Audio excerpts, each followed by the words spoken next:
और खेल के बाद सेहत का पैनल रखने का जो फैसला है हमारे परिवार का, वो शायद इसीलिए है क्योंकि जब हम सेहतमंद होंगे तभी हम खेलों में बेहतर कर पाएंगे।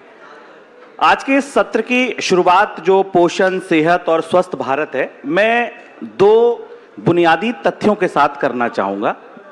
पहला तथ्य जो ये है कि WHO और वर्ल्ड बैंक की रिपोर्ट बताती है कि भारत में 3 करोड़ 90 लाख लोग हर साल महंगे इलाज के कारण गरीब हो रहे हैं। और दूसरा तथ्य ये है जो ग्लोबल हंगर इंडेक्स से आता है कि 19.5 करोड़ भारतीय अभी भी कुपोषित हैं। देखिए, स्वस्थ भारत का अगर सपना देखना है, स्वस्थ भारत के अगर आपको आंगन में पहुंचना है, तो जो मुख्य द्वार हैं दो, एक है आपकी थाली और दूसरी है अस्पताल। इन दोनों द्वारों का नेतृत्व करने वाले दो मेहमान मेरे साथ इस पैनल में हैं। Shri Agam Khare ji, founder group CEO absolute food के, और श्री नितिन नाग जी, MD और CEO उजाला सिग्नेस हॉस्पिटल के। आप दोनों मेहमानों का बहुत स्वागत है। अगम सर, शुरुआत आपसे करना चाहूँगा। पहला सवाल मेरा यही रहेगा, अनाज के उत्पादन में अभी जब हम और आप बात कर रहे हैं तो रबी के उत्पादन आ रहे हैं और हम लगातार हर साल दर साल बढ़ते जा रहे हैं। आप जैसे कंपनियों का भी योगदान है जो बायोसाइंसेज में काम कर रही हैं, एग्रीकल्चर की प्रोड्यूस को और बेटर करने का काम कर रही हैं। लेकिन सर, एक हाथ में आंकड़ा है कि हम उत्पादन में नए स्थान छू रहे हैं, नई ऊंचाइयां छू रहे हैं, नए शिखर पर खड़े हैं, और दूसरे हाथ में आंकड़ा है कि 19.5 करोड़ लोग कुपोषित हैं। क्या आपको लगता है, क्या उत्पादन की कमी नहीं है, कमी क्वालिटी की है, या कहीं समस्या और है? मेरे ख्याल से 3 समस्याएं हैं। पहली समस्या ये है कि आज विश्व में हम इतना खाना प्रोड्यूस करते हैं, उत्पादन करते हैं, जिससे दुनिया को सारी मीलें, सारा समय पे भोजन मिल सकता है, लेकिन वो भोजन उन तक पहुंच नहीं पाता है, क्योंकि जो चीज़ जहां आपको खानी है वो वहां तो उग नहीं रही है। कुछ चीज़ें वहां आसपास में उगती हैं, बाकी चीज़ें दूर दराज जगहों में उगती हैं। मेजॉरिटी जो हम खाना उगाते हैं हिंदुस्तान में भी, ये शहरों से दूर गांवों के तरफ उगता है। कुछ चीज़ें दक्षिण भारत में उगेंगी, कुछ चीज़ें उत्तर भारत में उगेंगी, कुछ पश्चिम में, कुछ पूर्व में, सब अलग अलग जगह उगेंगी, और कुछ चीज़ें हम विदेशों से लेके आते हैं। तो ऐसे में ये ज़रूरी हो जाता है कि हमारी जो सप्लाई चेन है वो कितनी स्ट्रांग है, उसकी मजबूती कितनी है। अगर वो मजबूत नहीं है बहुत ज़्यादा, जो कि आज पूरे विश्व स्तर पे ही दिक्कत है, जहाँ पे खाने का बहुत सारे खाने का सही जगह तक पहुँच नहीं पाना, उसका वेस्ट हो जाना एक बड़ी प्रॉब्लम है। तो ये एक बड़ी प्रॉब्लम है कि ये सप्लाई चेन को स्ट्रेंथन कैसे करें। मुझे लगता है सरकार ने इसके लिए बहुत सारे अच्छे कदम उठाए हैं। वेयर हाउसेस को बनाना, वेयर हाउसेस के लिए बढ़ावा देना, लोगों को उनकी वेयर हाउस रिसिट की जो फाइनेंसिंग करानी है, ये सभी चीज़ों में बहुत सारे प्रयास करके सरकार ने अच्छे कदम उठाए हैं, और कदमों की ज़रूरत है, बट हम एटलीस्ट एक सही राह पे चल रहे हैं वहाँ। एक दूसरी समस्या है जो, क्योंकि आपने कुपोषित की बात करी, वो है सबको ये पता होना कि भरपूर पोषण है क्या। बिल्कुल, सिर्फ एक कोई चीज़ खा लेने से पोषण नहीं मिलेगा, तो वो क्या बैलेंस चीज़ है जिसको खाने से पोषण मिलेगा, और उन चीज़ों को कैसे उगाया जा सकता है या ग्रो किया जा सकता है एक स्पेसिफिक क्वालिटी के साथ। तो वो एक दूसरी समस्या है कि कंज्यूमर अवेयर है क्या उस बारे में। और तीसरा, जो आपने क्वालिटी की बात करी, तो बहुत सारी चीज़ें उगाते हैं हम, उनमें बहुत सारे केमिकल पेस्टिसाइड डालते हैं, बहुत सारा यूरिया भी डलता है इंडिया में, उस पर सब्सिडी भी है बहुत बड़ी, यूरिया पे, डायमोनियम फॉस्फेट पे, पोटैश पे, ये सब चीज़ें खेती में जाती हैं। जब आप अपने खेत को तैयार करते हैं तो शुरू में इन चीज़ों को यूज़ करते हैं। अब इन चीज़ों का फ़ायदा भी है एक स्तर तक, उसके बाद नुकसान भी है अगर ज़्यादा हो जाए। तो ऐसे में ये समझना ज़रूरी हो जाता है कि किस जगह पे जा कर के हमें रुकना पड़ेगा। संतुलन जरूरी है। हाँ, वो जानना जरूरी है। वो संतुलन मुझे लगता है बहुत हद तक बिगड़ता जा रहा है, बहुत तेजी से बिगड़ रहा है। स्टैटिस्टिक्स ये भी कहता है कि 30% ऑफ जितनी भी ज़मीन भारत में अवेलेबल है इस समय वो उपजाऊ नहीं रह गई है। वो एक बहुत बड़ा नंबर है कि 30% पूरे भारत की ज़मीन लगभग उपजाऊ नहीं है। तो इन स्थितियों को कैटर करने के लिए हमें इन तीनों समस्याओं को अलग अलग बांट के सॉल्व करना पड़ेगा, तभी हम इसमें कोई बदलाव ला पाएंगे। सप्लाई चेन पहला, अवेयरनेस दूसरा, और क्वालिटी के लिए जो अवेयरनेस है वो तीसरी बात है जो आपने रखी। नितिन सर, मेरा पहला सवाल आपसे यही, जो महंगे इलाज की वजह से लोग गरीबी में धकेल रहे हैं, इसी की रोशनी में मेरा पहला सवाल आपसे, आपको क्या लगता है इसका मूल कारण क्या है? कॉस्ट, इलाज का जो खर्चा है वो, या आपको लगता है कि देर से इलाज पहुंचना ज्यादा बड़ी समस्या है? दोनों है मेरे ख्याल से। अगर हम देखें पिछले 40-50 साल, 1990 लिबरलाइजेशन के बाद जो भी बढ़ोतरी हुई है, इंडस्ट्रियलाइजेशन हुआ है, ज़्यादातर वो मेट्रो में हुआ है। तो एम्प्लॉयमेंट अपॉर्चुनिटी जो भी देखें या अपवर्ड मोबिलिटी जो हम बोलते हैं, वो ज़्यादातर मेट्रो फोकस्ड है। उसके वजह से क्या हुआ है, जो सपोर्ट इकोसिस्टम जो होता है, भले ही वो स्वास्थ्य के हो, एजुकेशन के हो, हर एक इंडस्ट्री के हो, वो मेट्रो में काफ़ी तर स्टेबल है। अभी डिमांड सप्लाई की गैप काफ़ी स्टेबल है। गुड़गांव में हम बैठे हैं, 30 साल पहले गुड़गांव क्या था और आज क्या है हमें पता है। इस वजह से क्या हो रहा है, जो टीयर 2 टीयर 3 सिटीज़ जो है, तो गुड़गांव से अगर 1 आवर की डिस्टेंस में जाए, रेवाड़ी पड़ता है, वहाँ जाते ही वहाँ स्वास्थ्य सुविधाएं जो भी होती है वो एकदम गिर जाती है। तो ये डिस्टेंस क्रिएट हो गया है, तो जिसका वजह से वो जो हेल्थ इंफ्रास्ट्रक्चर जो है यहाँ मेट्रो से लेके वहाँ तक पहुँच नहीं पाया। तो एक होता है वो एक्सेसिबिलिटी, बिकॉज ऑफ विच एक प्रॉब्लम हो रहा है। दूसरा है कॉस्ट ऑफ इंफ्रास्ट्रक्चर। मेट्रो में जो भी आप देखोगे, कॉस्ट ऑफ इंफ्रास्ट्रक्चर सो है, उसके वजह से क्या होता है, जो सर्विस प्राइस जो होता है वो बढ़ता ही जा रहा है। बिल्कुल। तो लोगों को कभी ना कभी वो अफोर्डेबिलिटी भी वो धक्का देती है, वो उसके वजह से भी होता है। तो दोनों के वजह से ये प्रॉब्लम है। ज़्यादातर हम मेट्रो के दृष्टिकोण से देखें तो हमें ये प्रॉब्लम उतना दिखता नहीं है, क्योंकि यहाँ पे अपवर्ड मोबिलिटी हो गया है, इकोनॉमिक वायबिलिटी है, लोग अफोर्ड कर सकते हैं, सर्विस अवेलेबिलिटी है, तो उतना दिखता नहीं। जब मेट्रो से बाहर जाते हैं तो ये जो प्रॉब्लम है वो बहुत ज़्यादा दिखती है। नितिन सर, आप भारत के उन चुनिंदा मैं कहूँगा कि लीडर्स में से हैं जिनकी एक आंख ने तकनीक देखी है, दूसरी आंख ने हेल्थ केयर देखा है। जो बात आपने कही ना कि शुभम पहुंचना मुश्किल है, मेट्रोज तक है, गांव शहर तक नहीं पहुंच सकते, टेलीमेडिसिन, डिजिटल मेडिसिन, आपको लगता है कि ये जो मूल समस्या है, इसको आज एक रील वायरल होने में सर 24 घंटे लगते हैं, आज एक डिजिटल से अगर हमें कोई काम करना होता है, आज लैंड रिकॉर्ड हम डिजिटली कर रहे हैं, ब्लॉकचेन्स आ रही हैं, डू यू रियली थिंक कि डिजिटली हम हेल्थ केयर को भी इस तरह से एक्सेसिबल बना सकते हैं भारत के लिए? एब्सोल्युटली बना सकते हैं। मैं हमारी एक हॉस्पिटल के एक्सपीरियंस बोलता हूँ। रेवाड़ी में हमारा एक टर्शरी केयर हॉस्पिटल है।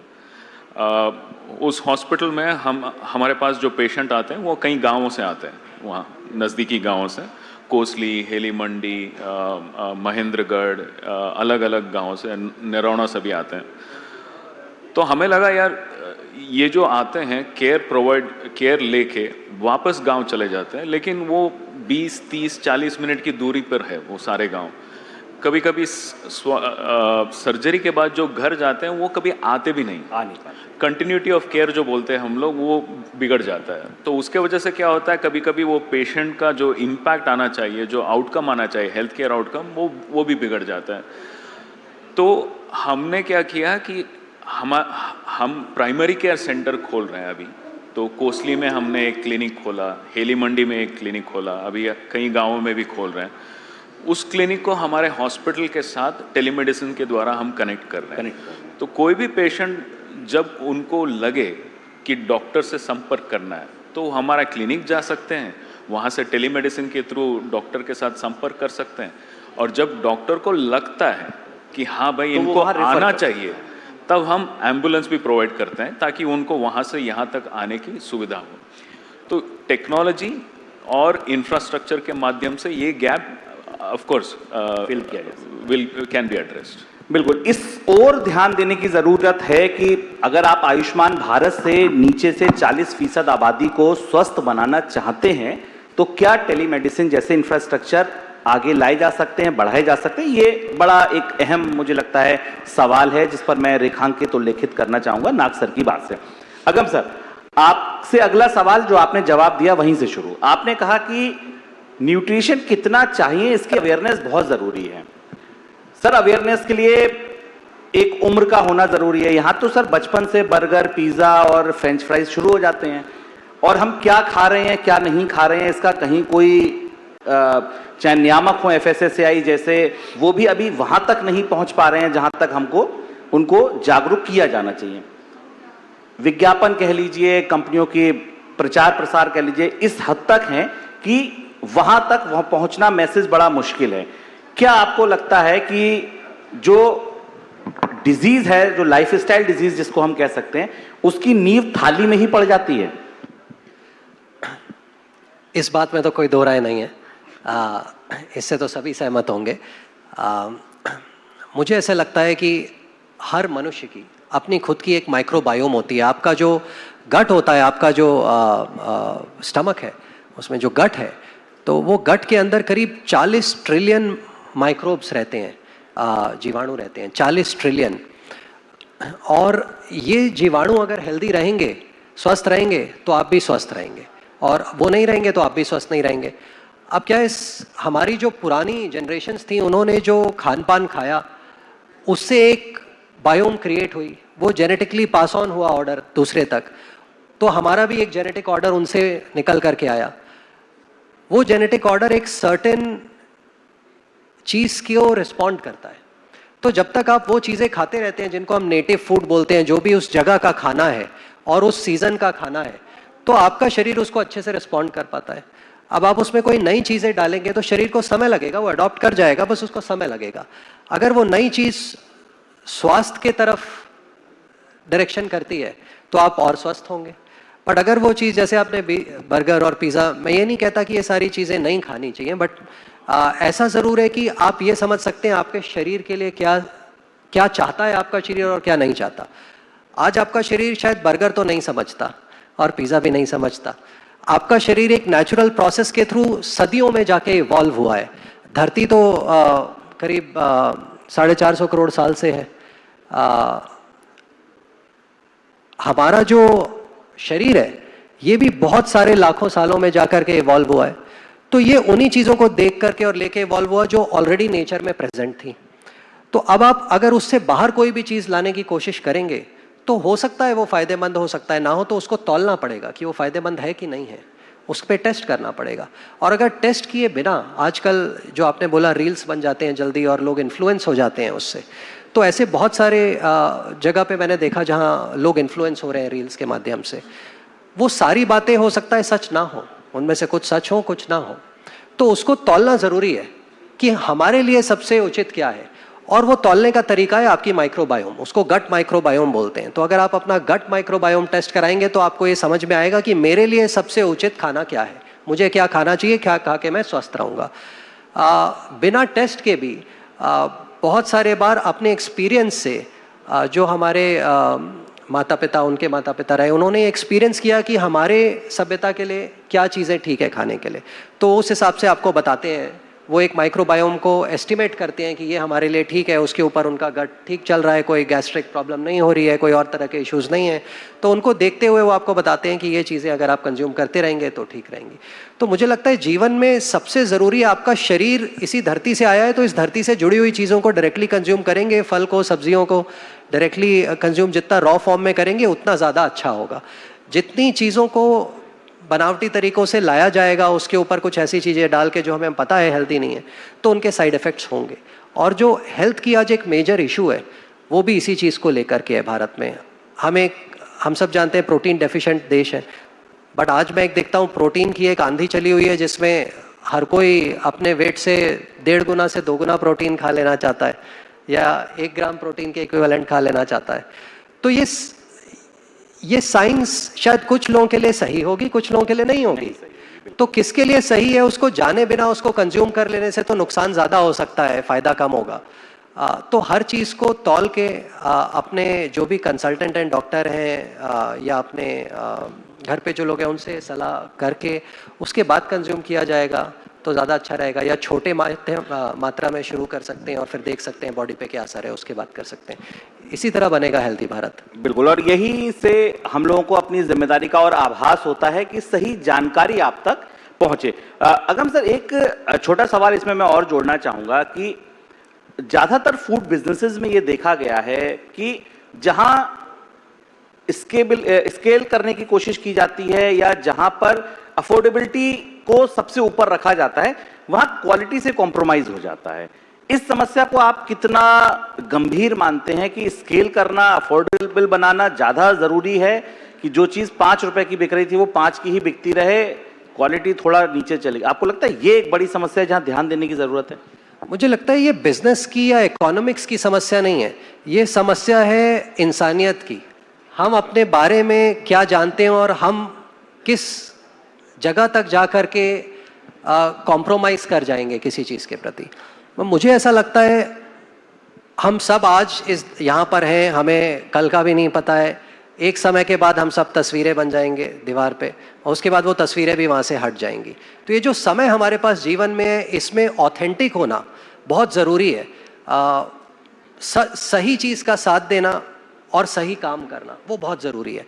और जब तक आप वो करेंगे, आपको ये दिमाग में सवाल नहीं आएगा कि मैं प्राइस के लिए कॉम्प्रोमाइज़ कर दूं, क्योंकि आपका सबसे पहला स्टेप होगा कि मैं अच्छा काम करूं, मैं सही चीज़ करूं, और उससे जो भी प्राइस आएगा बेस्ट, वो मैं लोगों को प्रोवाइड कराऊंगा। नितिन सर, आपसे अगला सवाल, जैसे आपने कहा कि एक हमारी अच्छी पहल है कि हम छोटे शहरों में जाकर अपने छोटे छोटे क्लिनिक्स बना रहे हैं, और ज़रूरत है तो हम उनको ऊपर लेकर आ रहे हैं एम्बुलेंस से।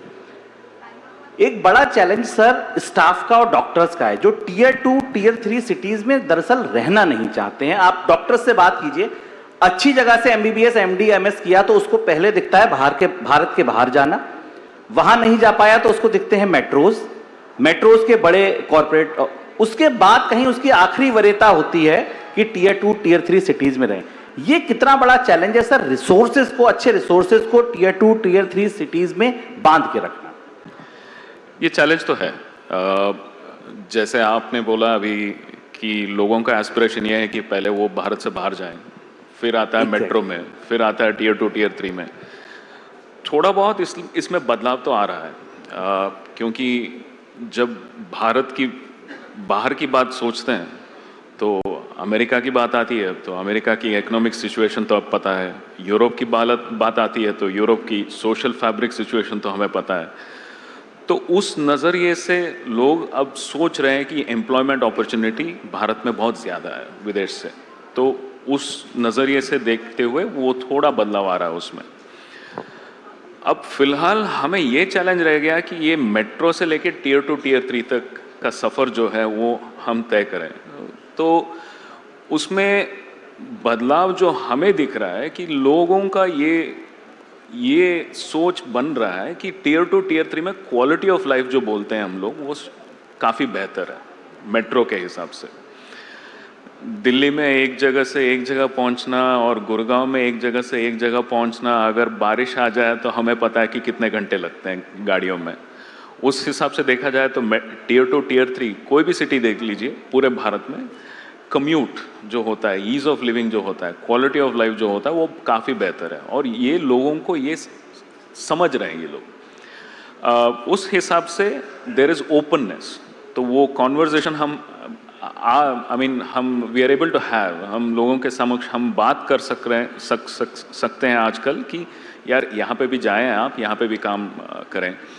वो ओपननेस आ रहा है। दूसरा, हमारे हॉस्पिटल नेटवर्क जो 25 हॉस्पिटल है, 6 प्रदेश, उत्तरी भारत के 6 प्रदेशों में हैं, और लगभग 5000 लोग काम कर रहे हैं यहाँ पे। 85% लोग वही प्रदेश से हैं, जुड़े हुए हैं। That is good. तो हमारा जैसे भी हमारा फोकस टियर 2 टियर 3 के ओर हेल्थ केयर सर्विसेज प्रोवाइड करने का है, उसी हिसाब से लोकल जॉब्स, लोकल एंटरप्रेन्योरशिप को भी सपोर्ट करने का है। तो उस हिसाब से the people who work in Ujala Cygnus hospital, उनको क्या लगता है, यार हम यहीं पे बड़े हुए हैं, ये हमारा सिटी है, पूरा घर परिवार, family, friend setup, social circle यहीं पे है, तो यहीं पे रह जाते हैं। तो उस हिसाब से there is a lot of happiness in people who work, but talent supply gap अभी भी है। तो जिस हिसाब से हम डिमांड चेज कर रहे हैं, क्योंकि टीयर 2 टीयर 3 सिटी में demand supply gap in health care जो काफ़ी ज़्यादा है, उस हिसाब से टैलेंट सप्लाई अभी वहाँ तक पहुँचा नहीं है, उसमें कमी काफ़ी ज़्यादा है। लेकिन चेंज और बदलाव जो हमें देखना चाहिए वो आ रहा है थोड़ी थोड़ी। बिल्कुल, मतलब दिल्ली दूर है लेकिन हम चल पड़े हैं। अगम सर, एक सवाल मेरा आपसे ये कि देखिए, मोटे अनाज की जहां तक आप बात करें या मुख्य अनाजों की आप बात करें, गेहूं चावल, वहां तो हम थे बेहतर और बेहतर कर रहे हैं। दलहन तिलहन जो और प्रोटीन के सोर्सेज माने गए हैं वहां हम बेटर कर रहे हैं। दूध अंडा वहां भी हम तैयार खड़े हैं। प्रोडक्शन की प्रॉब्लम नहीं है, थोड़ी देर को ये मान लीजिए कि प्रोडक्शन की प्रॉब्लम नहीं है। कैसे एब्सोल्यूट फूड जो है उसकी भूमिका है, अगर आप कोई एक सफल स्टडी या कोई एक एग्जांपल आप शेयर करना चाहें कि आपकी कंपनी ने कैसे ये सुनिश्चित किया या क्या ऐसा कोई सफल प्रयोग किया जहां पर न्यूट्रिशन की जो वैल्यू है उसको बढ़ाया जा सके या पहुंचाया जा सके? सो दो काम करते हैं इस क्षेत्र में। एक खेती से रिलेटेड, वहाँ पे हम जो केमिकल बेस्ड पेस्टिसाइड्स हैं जो खेतों में डलते हैं और उनके बहुत सारे विभिन्न प्रकार के साइड इफ़ेक्ट्स हैं, ना कि सिर्फ आपके शरीर पे बट वहाँ की मिट्टी पे, वहाँ के पानी के जल के स्तर में बहुत सारे कंटामिनेंट्स आ रहे हैं जो अब हम पानी पीते हैं। तो उनको दूर करने के लिए हमने बायोलॉजिकल नेचर बेस्ड ऑल्टरनेटिव्स बनाए हैं जो बायोपेस्टिसाइड कहलाते हैं, और ये इतने अच्छे एफिकेसी के हैं कि ये उस केमिस्ट्री के बराबर रिजल्ट देते हैं या उससे बेटर रिजल्ट दे रहे हैं, और कॉस्ट में किसान के लिए सस्ते हैं उससे। तो किसान को हमने बहुत सारे डेमोन्स्ट्रेशन दिखाए। जब ऐसा किया हमने तो पहले साल में करीब 15 लाख किसानों ने भारत में हमारे साथ इस चीज़ पे सपोर्ट करा और इस प्रोडक्ट के साथ जुड़ गए। उन्होंने कहा, एक किसान के पास में खड़ा था, उसने मुझे बहुत अच्छी बात बोली, मुझे आज तक याद है। मैंने उसको पूछा आप ये क्यों डालते हैं, तो उसने बोला मिट्टी तो मेरी है, जहर कैसे डाल दूं। और वो बात मेरे को अभी तक याद है और मैं सबको बोलता हूं कि ये बिल्कुल इसी चीज़ पे हमें चलना चाहिए। जहर का कोई रेसिड्यू लिमिट नहीं होता है, जहर तो जहर ही है। ये कह देना कि जहर इतने मात्रा तक ले लेंगे तो चलेगा काम, ये तो ठीक है, हो सकता है वहाँ तक क्रॉनिक कोई एक्टिविटी नहीं करता हो। अगम सर, यहाँ पर एक चीज़ जोड़ना चाहूँगा। आपने जो बात कही, आप पेस्टिसाइड इंडस्ट्री से मिलिए, आपने जो बायो फर्टिलाइजर की बात कही, अभी 2 महीने पहले ही देश के कृषि मंत्री ने सारे बायो फर्टिलाइजर पर रोक लगा दी। उन्होंने कहा कि अब अगर किसी को बायो फर्टिलाइजर बेचना है तो पहले 6 यूनिवर्सिटी से आप रिपोर्ट लेकर आइए, आप टेस्टिंग लेकर आइए, आप सैंपल लेकर आइए, आप बायो पेस्टिसाइड नहीं बेच सकते। पेस्टिसाइड इंडस्ट्री से आप बात करिए, वो कहती है कि ठीक है, आप अगर पेस्टिसाइड यूज नहीं करेंगे तो इतना प्रोडक्शन कैसे करेंगे, जमीन तो सिकुड़ रही है। इस बात को आप फिर कैसे देखते हैं? क्या होता है, ज़मीन तो एक जीवित चीज़ है, तो उसमें जब आप कोई केमिकल डालते हैं तो उसमें जो जीवाणु हैं वो धीरे धीरे मरते जाते हैं। तो एक विशेष साइकिल है, जैसे जैसे जीवाणु मरेगा आपको और केमिकल डालते जाना पड़ेगा, तो और केमिकल की नीड पड़ेगी। आपकी मिट्टी धीरे धीरे से उसकी उपज कम होती चली जाएगी। शुरू में बढ़ती है उसकी उपज, बट धीरे धीरे कम होती है। तो अमेरिका में भी ये फार्मर्स ने रियलाइज़ करा कि ऐसा हो रहा है, ऑस्ट्रेलिया में भी रियलाइज़ करा, पूरे दुनिया में रियलाइज़ करा। तो अब एक बहुत बड़ी वेव है रीजनरेटिव फार्मिंग की, जो प्रधानमंत्री जी कह रहे हैं, जिसको नेचुरल फार्मिंग करने के लिए। तो वो एक बहुत बड़ी आंधी चली है दुनिया में, और बड़े बड़े लोग ये कह रहे हैं कि अगर उसमें हम कुछ भी नहीं डालें या कुछ ऐसी चीज़ें डालें जो नेचर के सोर्स से आई हैं तो शायद बेटर मिट्टी की स्ट्रेंथ बन जाएगी। और अगर मिट्टी ज़्यादा स्ट्रांग होगी तो अपने आप पोषक तत्व पौधे को मिल जाएगा। आपके पौधा जो है वो पोषक तत्व जो है उसमें जो जीवाणु स्पीशीज रहती हैं, जो बैक्टीरिया और फंगस है, वही फिक्स करता है उसको मिट्टी में, और वही फिक्स करके बाद में पेड़ के पास जाता है। तो उसको फिक्स करना बहुत ज़रूरी है। अगर वो तत्व नहीं होंगे मिट्टी में तो फिक्स नहीं हो पाएगा। इसलिए बायोलॉजिकल नेचर बेस्ड एग्रीकल्चर का, स्पेशली ये जो बदलता क्लाइमेट है, इसमें बहुत ज़्यादा ज़रूरी हो जाता है, क्योंकि ये बहुत तरह के जो पेड़ों पे स्ट्रेस पड़ते हैं उसको सॉल्व करता है। तो उससे रिलेटेड हमने बहुत सारे प्रोडक्ट बनाए जो आज किसान यूज़ कर रहे हैं। इस साल करीब 30 लाख किसान ऑलरेडी यूज़ कर रहे हैं इस प्रोडक्ट को। इससे क्या है, धीरे धीरे बदलाव आएगा।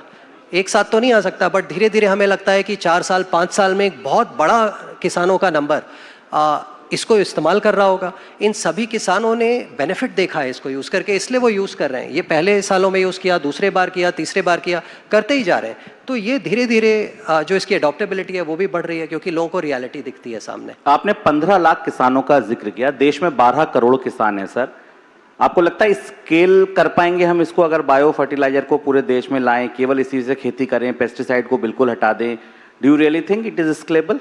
सो बायो पेस्टिसाइड से क्या केमिकल पेस्टिसाइड को रिप्लेस कर पाएंगे? मुझे लगता है अगले 3 से 5 सालों में हम एक इस जगह पे पहुंच जाएंगे जहां ये कॉन्वर्जेशन करने की ज़रूरत ही ख़त्म हो जाएगी।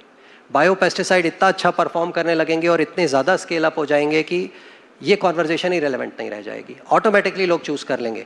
हाँ, बायो फर्टिलाइज़र रिप्लेसमेंट नहीं है यूरिया का, वो उसकी नीड को कम कर सकता है। तो वहाँ मुझे लगता है केमिस्ट्री और नेचर को साथ में मिलकर काम करना पड़ेगा, तो एक बैलेंस बना रहेगा। और वो बैलेंस जब तक बना रहेगा तो मिट्टी भी अच्छी रहेगी, पेड़ भी अच्छे रहेंगे, सब अच्छा रहेगा। आपने क्योंकि पूछा और क्या करते हैं, तो हम एक दूसरा काम और कर रहे हैं हेल्थ से रिलेटेड, जो हमारा न्यूट्रिशन से रिलेटेड काम है, जहाँ हम लोग आपके शरीर में रहने वाले जीवाणुओं को देखते हैं कि वो कैसे शरीर में कोई भी एनर्जी का रिलीज करते हैं, या शरीर में कोई भी जो जेनेटिक आपके सेल्स हैं या जीन्स हैं वो कैसे बिहेव करते हैं, उनका फंक्शन क्या है। और उनको सबको सेलुलर बायोलॉजी को उसको समझते हुए हम लोग ने कई सारे प्रोडक्ट्स बनाए हैं, न्यूट्रिशन से रिलेटेड, पीक न्यूट्रिशन से रिलेटेड, हेल्थ से रिलेटेड, प्रोटीन से रिलेटेड, जो सेहत के लिए बहुत अच्छे होंगे। ये हमारा एक दूसरा काम है जिसमें हम हेल्थ केयर के क्षेत्र में काम करते हैं। तो उसमें एक वैरायटी ऑफ प्रोडक्ट बनाते हैं। एंटी इन्फ्लेमेटरी हमने एंजाइम्स बनाए हैं नेचर बेस्ड तरीके से, जो आपके non steroidal anti inflammatory drug को रिप्लेस कर सकते हैं। प्रोडक्ट क्या है सर? कैप्सूल है, दवा है, क्या है? हाँ, तो ये प्रोडक्ट एक कैप्सूल के फॉर्म में आएगा। ये एक दवा होगी जो दवा की कंपनियों से आप खरीदेंगे, बट जितने भी पेन किलर और पैरासीटामॉल है सभी में ये जाएगा। तो ये एक बड़ा प्रोडक्ट है। एक और हमने प्रोडक्ट निकाला है जो चीनी को रिप्लेस करता है बट प्रोटीन है।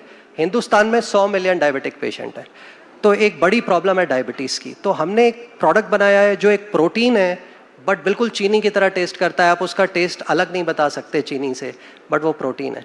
तो एक बहुत बड़ी समस्या सॉल्व हो सकती है। तो ये धीरे धीरे जब कंपनियां ऐसे काम करेंगी जो कॉन्शियसनेस में बेस्ड हैं, तो धीरे धीरे सोसाइटी चेंज होना शुरू होगी। बिल्कुल।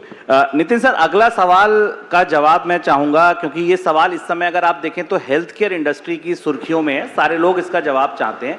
सर, अस्पताल वर्सेस इंश्योरेंस कंपनियां आमने सामने इन दिनों खड़ी हैं। इंश्योरेंस कंपनियों का अपना तर्क है और अस्पतालों का अपना तर्क है कि ठीक है, आप लोग ज्यादा इन्फ्लेट करते हैं वैल्यू प्राइसेस को। क्या लगता है आपको, क्या समाधान सर वाकई इसका है? अब तो नियामक भी बीच में आ गए, कहा कि छोड़ो, और उपभोक्ता सर बड़ा परेशान है, क्योंकि वो जब जाता है किसी अस्पताल में और वो इंश्योरेंस का कार्ड दिखाता है तो कहते हैं पहले अप्रूवल ले आइए, पता नहीं बाद में पेमेंट आएगा या नहीं आएगा। सर, इंश्योरेंस और हॉस्पिटल की ये जो लड़ाई है, इसमें अगर मैं आपको रेफरी बना दूं, मैं कहूं कि सर आप इसका समाधान बताइए, तो बताएंगे? इसका समाधान जल्दी मिलना बहुत मुश्किल है, लेकिन अगर आइडियल स्टेट की बात करें, जो एस्पिरेशनल है, थोड़ा आज के नज़रिए से देखें तो वेस्टर्न डेमोक्रेसी जो नेशंस है, वहाँ पे एक कॉन्सेप्ट होता है मैनेज्ड केयर। जो इंश्योरेंस प्रोवाइड करते हैं वही हेल्थ मैनेज भी करते हैं। तो जब दोनों एक साथ होते हैं तो वो क्या होता है कि the benefit is there for maintaining health. तो जितना वो जो भी सब्सक्राइबर होता है, अगर जितनी वो हेल्दी रहते हैं, उतना ही बेनिफिट हॉस्पिटल को होगा, उतना ही बेनिफिट इंश्योरर को होगा।